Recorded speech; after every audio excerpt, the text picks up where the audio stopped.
Hello guys, ngayon nga ipupunta kami ng palengke at bibili kami ng ulam para sa mamaya. So tara guys, samahan niyo ako.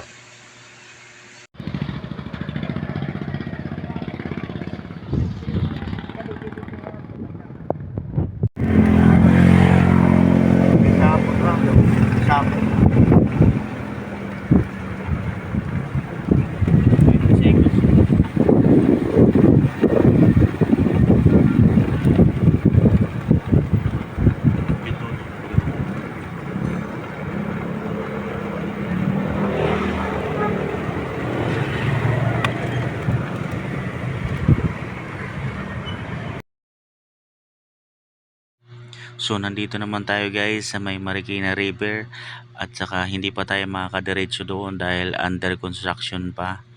Yan. Ngayon nandito naman tayo sa loob ng Marikina Public Market. Kung sa waray adi kami sa merkado, tipalit kami susuraon nina.